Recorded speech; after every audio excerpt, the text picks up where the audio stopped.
Hello guys, welcome back to our channel. A lot is happening in southeastern region, and don't forget that the southeastern youth have really been antagonizing. The very bold ones have really been antagonizing the style of leadership that is going on in the southeastern region.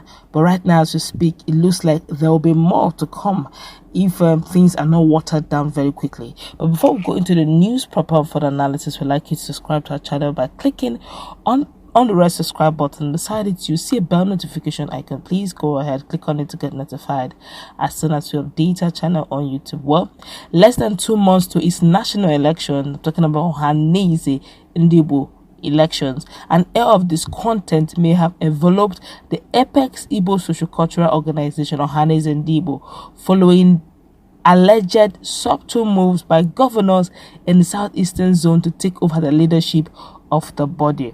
It was gathered that activities of the outgoing chief Nnea Nwodo-led leadership might have prepared the ground for eventual takeover of the group by governors next January. Wow. Credence to the move came to the fore last Thursday during the National Executive Committee, that's NEC meeting of the association, where the state chief executive allegedly nominated members each into the yet to be inaugurated electoral committee preparatory to the January exit date. Wow.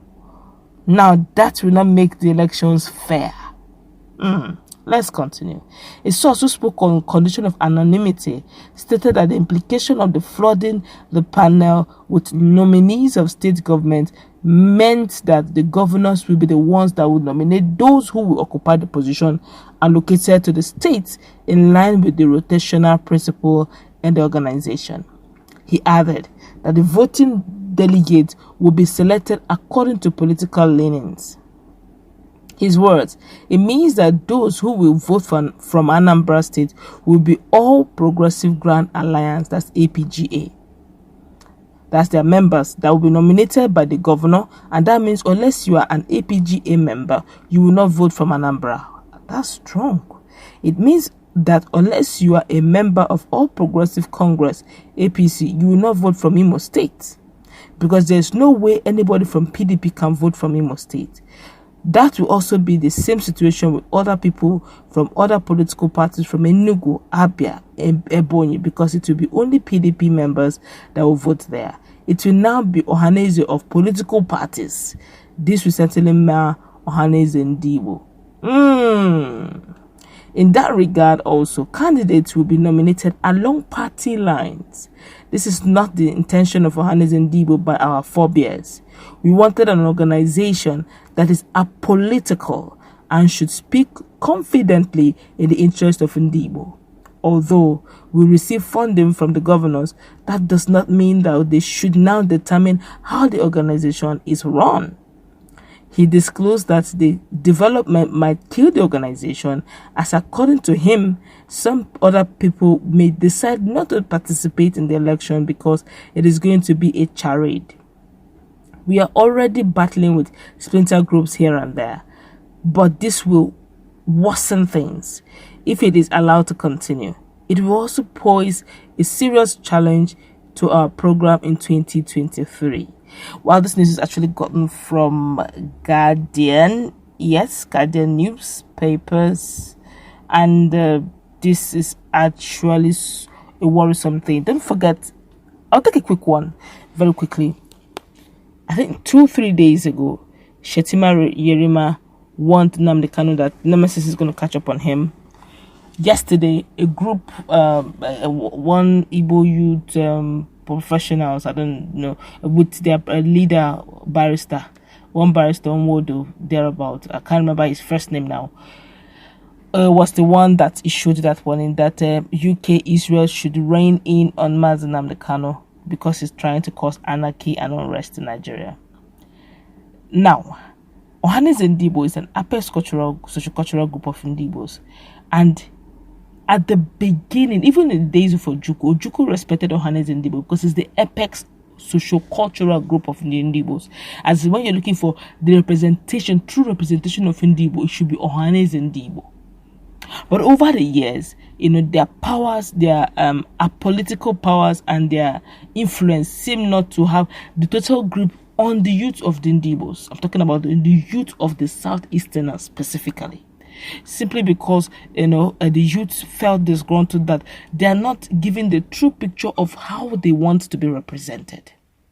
Now, with this going on, and with all these things coming up, and the fact that one or two persons who have refused to, they don't want their faces or their name mentioned, I started saying that ahead of the elections that will be taking place in January, and if they've started positioning their candidates that will be voting in, it should be apolitical. In fact, if there's any way the governors and political parties should stay clear of that election, it should have been made known.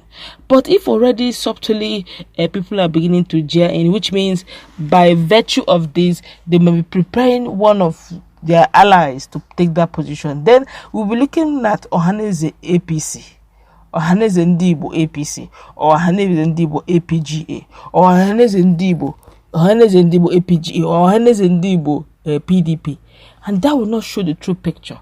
And that means at the end of the day, a group, an apex organization that ought to be apolitical is now fully political. Look at what is going on in INEC. You begin to see, splinter groups interesting between APC people having small interest here and there over. I begin to wonder. INEC ought to be independent in every true sense of the word. But the way things are going, they may not be card-carrying members, but they already have their interest at heart.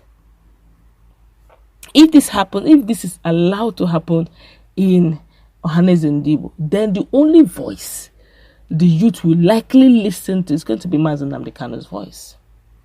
And if you feel you don't like the way he reasons, and you feel you don't like the way he talks, you feel he talks harshly, and yet the apex cultural group who ought to be apolitical in every true sense of the word is being political, then every normal, natural Igbo speaking person or Igbo person will want to listen to Nnamdi Kanu because he doesn't belong to APC, he doesn't belong to PDP, he doesn't belong to APGA. We should see, when it comes to socio-political groups, socio-cultural groups, please leave politics out of it. In fact, if there's a way of it being monarchs, people that are traditionally rooted, who knows the pains and the gains and the beauty and the culture of the people, they should be the people they should be, lobbying into Ohaneze Ndigbo. Not politicians or people who have political affiliation or who have godfatherism, who have godfather in one political party or the other.